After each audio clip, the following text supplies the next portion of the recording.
तो जैसा कि लास्ट एपिसोड में हमने देखा था कि क्लाउड ड्रीम पवेलियन के फॉरेस्ट में दो अनजान कल्टीवेटर्स ने डिमोनिक बीस्ट को आजाद कर दिया। तो पवेलियन के कुछ डिसाइपल्स उन्हें खत्म करना शुरू कर देते हैं। यहाँ पर एक एंशिएंट डिमोनिक बीस्ट अपीयर हुआ था।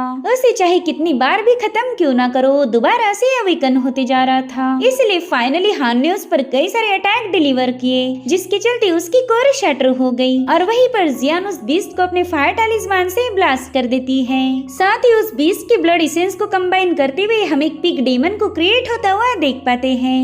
अब आगे तो इस एपिसोड की शुरुआत में हमें जिनहोंग मैंशन का सीन दिखाया गया, जहाँ पर एक मास्टर अपने सिंहासन पर एकदम फैल के बैठा हुआ था। लिनफेंग उसे बताता है कि जियांग फैमिली के हान ने हमारे सारे प्लान फ्लॉप कर दिए, जो सुनकर वो मास्टर भी हान पर थोड़ा सा इरिटेट होने लगा। वो कह रहा था कि जियांग हान तो बस अभी अभी आया हुआ डिसाइपल है, तो हमारे प्लान्स में इंटरफेयर करने की उसकी इतनी जरूरत कैसे हुई। तो लिनफेंग कह रहा था कि वो लड़का तो बस पर्पल मैंशन के 7वें लेवल पर है, मगर फिर भी उसके पास एक से ज्यादा डिवाइन एबिलिटीज मौजूद थी। मुझे तो वो बंदा बिल्कुल भी सिंपल नहीं लग रहा, जरूर से उसके पीछे कोई मिस्ट्री होगी। जिस पर वो मास्टर कह रहा था कि चाहे उस जियांग हान के पास 100 डिवाइन एबिलिटीज ही क्यों ना हो, ये मास्टर उसे उन एबिलिटीज को यूज करने का मौका ही नहीं देने वाला। तो लिनफेंग भी थोड़ा सा हैरान होकर पूछने लगा कि अंकल, क्या आपके पास कोई प्लानिंग है जिसका यूज कर हम उस जियांग हान को सप्रेस कर पाए। जिस पर वो मास्टर जवाब देते हुए कहने लगा कि जाओ जाकर उस जियांग पिंग को डार्क सिटी जाने का हुक्म दो। इस बार हम किसी और का यूज करके जियांग हान को रास्ते से हटा देंगे। यानी कि ये लोग यहाँ पर जियांग हान की सुपारी देना चाहते हैं। लिनफिंग कह रहा था कि जहाँ तक मुझे पता है डार्क सिटी में ऐसे भयानक डीमंस रहते हैं जो कि अपने ब्रूटल किलिंग के लिए मशहूर थे।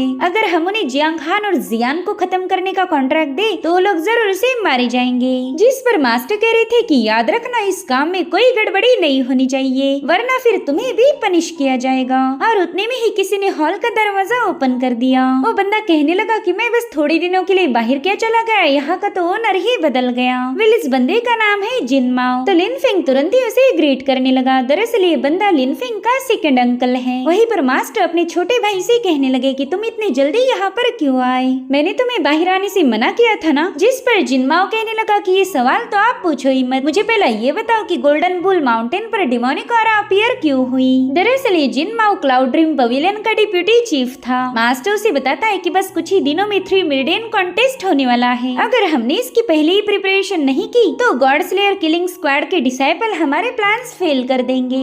इस 3 मेरिडियन कॉन्टेस्ट का विनर हमारे लिनफिंग के अलावा और कोई हो ही नहीं सकता। अगर जियान गलती से भी इस कॉन्टेस्ट की विनर बन गई तो यान काउंटी के वो बुढ़े लोग डेफिनेटली लिंगियान मिंग को ही सपोर्ट करेंगे। तुम तो फिर चाहकर भी इस पवेलियन के वाइस मास्टर की पोजीशन को सीज नहीं कर पाओगे। इसलिए सिर्फ तुम्हारे फायदे के लिए ही हमने माउंटेन पर कुछ डिमोनिक बीस्ट को रिलीज कर दिया था, ताकि गॉड स्लेयर किलिंग स्क्वाड के डिसाइपल उनके हाथों मारे जाएं। मगर जिनमाओ इस हरकत से ज्यादा खुश नहीं था। वो एल्डर से कहने लगा कि तुम वही करते हो जिसमें तुम्हारा खुद का फायदा हो जाए। इनफैक्ट तुमने तो मेरे हेवनली स्टार टैलिस्मान को भी चुरा लिया था।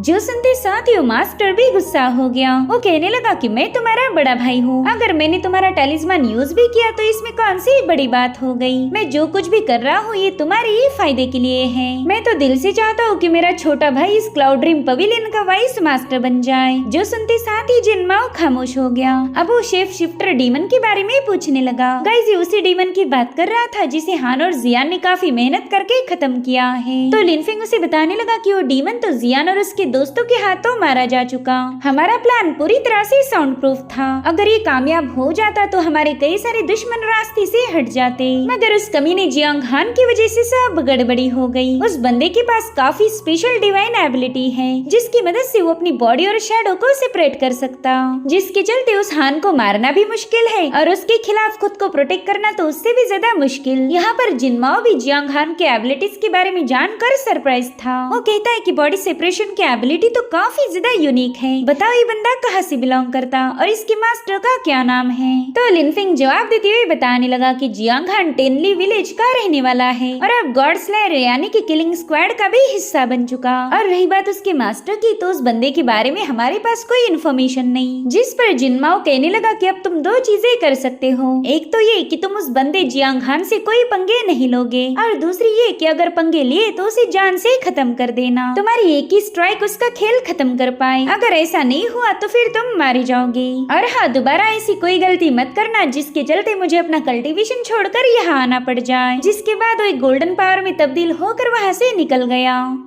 जिनमाओ के वहाँ से जाने के बाद लिनफिंग अपने बड़े अंकल से कह रहा था कि अरे यहाँ पर तो हमारे अंकल जिनमाओ को भी हार में इंटरेस्ट आ रहा है। जिस पर मास्टर कह रहा था कि आज तक जिनमाओ को जिस भी कल्टीवेटर में दिलचस्पी आई है वो सारे कल्टीवेटर फिलहाल 3 फीट नीचे ग्रेव में दफन है। कुछ ही दिनों में जियांग हान भी उन्हीं को ज्वाइन करेगा। अब अगले सीन में हम जियांग हान को देख पाते हैं जो कि पर्पल मैंशन के 8वीं लेवल पर ब्रेक थ्रू करने की कोशिश कर रहा था, मगर वो इसमें फेल हो जाता है। हान कह रहा था कि शायद इंटरनल अफेयर हॉल ने दी हुई एलिक्सर पिल किसी काम की नहीं, इनके भरोसे रहकर तो मैं कभी ब्रेक थ्रू नहीं कर पाऊंगा। अब मुझे कुछ एफर्ट्स डालने पड़ेंगे, तभी जाकर अगले लेवल पर पहुंच पाऊंगा। अब हान इसी बारे में सोच रहा था कि तभी उसे महसूस हुआ कि कोई दबे पांव उसके कमरे में घुस चुका है। इसलिए हान तुरंत ही अपना डैगर लेकर उस शख्स पर अटैक करने के लिए तैयार हो चुका। वो अपनी पावर्स को एक्टिवेट करते हुए कहने लगा कि जल्दी से बाहर आ जाओ, और तभी एक स्पिरिचुअल पिग उसके सामने आ गई। वो कहती, हान क्या तुमने मुझे पहचाना नहीं? देखो अब मेरे पास भी तुम्हारी जैसी ही फिजिकल बॉडी है। हान भी शॉक होकर कहने लगा कि अच्छा तो तुम टियानियो हो, लेकिन यार तुम सुअर कैसे बन गई? जो सुनते ही टियानियो अपने असली फॉर्म में आकर गुस्से में कहने लगी कि सुअर किसे बोला बे? सुअर होगा तू। पहले ही मेरा मूड ऑफ है और तू ऊपर से और ज्यादा तंग कर रहा। देखो मैं बताती हूँ क्या हुआ। मुझे फिजिकल बॉडी चाहिए थी तो मैंने उस शेप शिफ्टिंग डीमन का ब्लड एसेंस एब्सॉर्ब कर लिया, जिसके चलते मुझे फिजिकल बॉडी तो मिल गई, मगर मुझे क्या पता कि मैं एक सुअर बन जाऊंगी। पहले तो मुझे अपना ये फॉर्म बिल्कुल भी पसंद नहीं आ रहा था, लेकिन अब मुझे ये फॉर्म थोड़ा सा क्यूट लग रहा है। जब तक मुझे कोई नई बॉडी नहीं मिलती तब तक मैं इसी में खुश रहूंगी। और तुम्हें एक गुड न्यूज बताऊं, देखो ये फॉर्म मिलते ही मैं कैंडिड हॉर्स भी खा सकती हूँ, तो प्लीज मुझे कैंडिड हॉर्स खिलाने ले चलो, मुझे काफी ज्यादा भूख लगी है।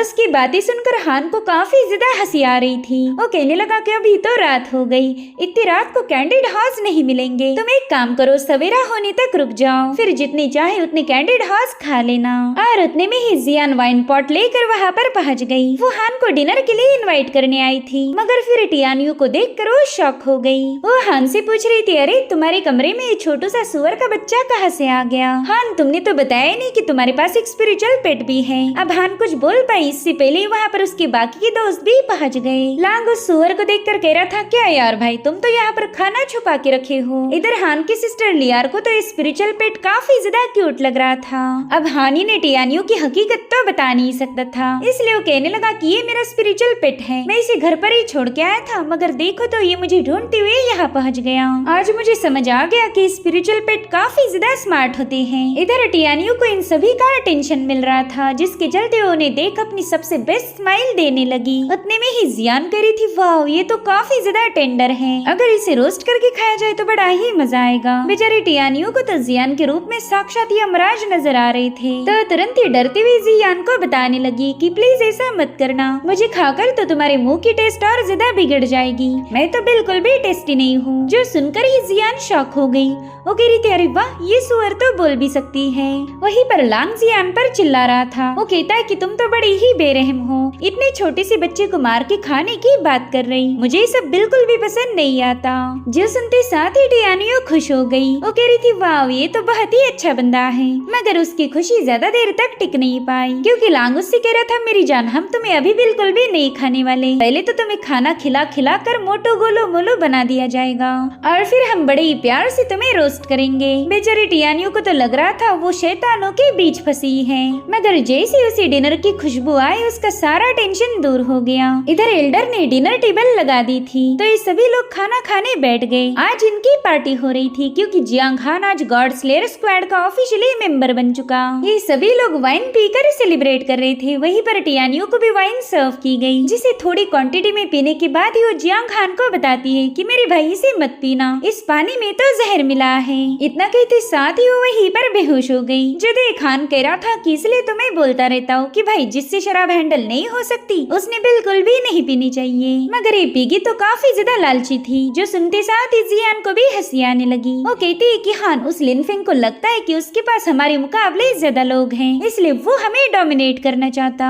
मगर क्वालिटी तो क्वांटिटी से ज्यादा मैटर करती है। भले ही हम सिर्फ 4-5 लोग हैं, मगर हम उस लिनफिंग के 100 चमचों पर भी भारी पड़ सकते। उसके पास तो बस कुत्ते बिल्लियों की फौज है। इसलिए मुझे पूरा यकीन है कि 3 मेरिडियन कॉन्टेस्ट में हमारी गॉड स्लेयर्स की टीम ही जीतने वाली। वहीं पर लांग कह रहा था, हाँ बिल्कुल जीत तो हमारी होगी। जो सुनते साथ ही जियान तुरंत ही उसके साथ चीयर्स करती है। साथ ही ये लोग लियार को भी काफी प्यार से रख रहे थे और अपनी छोटी सिस्टर को इतना खुश देखकर हान को भी अच्छा लगा। वो सोचता है कि जब से हमारे पेरेंट्स हमें छोड़कर गए थे तभी से लियार नाराज थी। आज 5 सालों बाद वो इतनी खुश है। और उतने में ही हान को बहुत ही स्ट्रॉन्ग किलिंग इंटेंट महसूस हुआ। वहीं पर शीबिंग ने भी तुरंत ही अपनी स्वॉर्ड को समन करते हुए वहाँ पर आइस क्रिस्टल फॉर्म किए ताकि उन पर होने वाले अटैक को फेल किया जाए। अभी सभी लोग काफी ज्यादा हैरान थे कि उन पर ये अटैक किसने किया होगा। साथ ही साथ चारों ओर से उन पर कई सारी ब्लेड्स मंडरा रही थी। तो लांग ने तुरंत शील्ड बनाते हुए उस अटैक को डिफेंड करना शुरू कर दिया। मगर वो देखता है कि ज्यादा देर तक कोई इस अटैक को होल्ड नहीं कर पाएगा और होता भी बिल्कुल वैसे ही। उसकी शील्ड थोड़ी ही देर में ब्रेक हो गई। यहाँ पर जियान ने अपना हैमर समन कर लिया, मगर उसी वक्त उस पर स्नेक अटैक होने ही वाला था। हालांकि जियांग हान ने समय रहते उस बंदे के अटैक को नाकाम कर दिया। जियान उस असासिन से पूछ रही थी कि बताओ तुम कौन हो, जिस पर वो बंदा बताने लगा कि मैं तो वही हूँ जो तुम सबकी गर्दन धड़ से अलग कर देगा और मैं वैसे भी मरने वालों का अपना नाम नहीं बताता।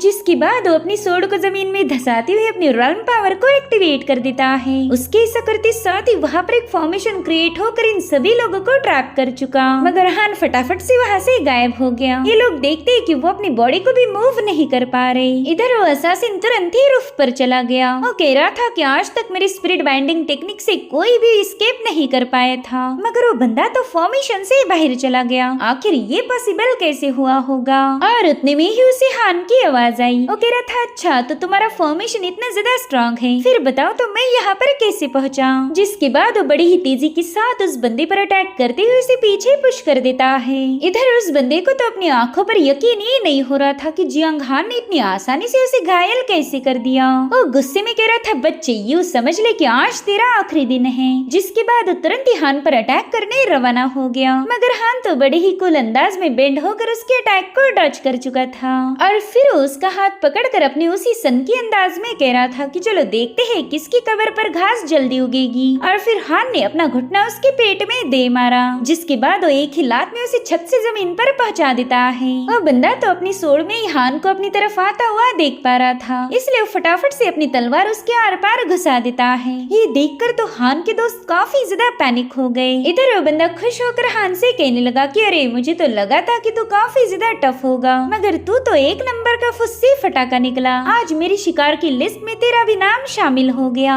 मगर तभी हान अचानक से पीछे से आकर उसमें अपनी तलवार घुसा देता है। वो कह रहा था, पता नहीं तू कौन सी गटर का सुअर है, तेरे जैसे घमंडी लोगों को तो मैं जल्दी से निपटा देता हूँ। और फिर क्या, उस बंदे का काम वहीं पर तमाम हो गया। उसकी मरती साथ ही वो एरी भी वैनिश हो गई थी, जिसके चलते हान की सभी दोस्त आजाद हो गए। जियान तो हान की काफी ज्यादा तारीफें करने लगी। उतने में ही लियारो ने बताने लगी कि सब कुछ तो ठीक है, बस हमारे बड़े भाई लांग कहीं पर नजर नहीं आ रहे। जो सुनते साथ ही जियान ने गुस्से में अपनी पावर्स का यूज करते हुए पेड़ से नीचे पटक दिया। वेले बंदा सबसे पहले ही छुप गया था। जो देख टियान्यू कह रही थी, अरे यार ये तो बड़ा ही डरपोक निकला। साथ ही जियान से कह रही थी, अरे यार कुछ तो शर्म कर, जरा देख ये सुअर का बच्चा भी तुझे डरपोक बोल रहा। तो लांग भी तुरंत ही स्माइल करते हुए बताने लगा कि देखो ऐसी कोई बात नहीं कि मैं डरपोक हूँ। दरअसल मैंने इसलिए एक्शन नहीं लिया क्योंकि मैं तुम सबको आउटशाइन कर देता, मैं हीरो बन जाता और तुम सभी लोग लूजर। तो मुझे ये बात बिल्कुल पसंद नहीं कि मेरे दोस्त मेरे सामने कमजोर नजर आए। तुमने तो हेवंस का शुक्रिया अदा करना चाहिए कि मेरे जैसा नेक दिल बंदा तुम्हारे पास है। इधर जियान उस बंदे का मास्क हटाकर चेक करती है, जो कि एक ह्यूमन ना होकर वन आइड मॉन्स्टर था।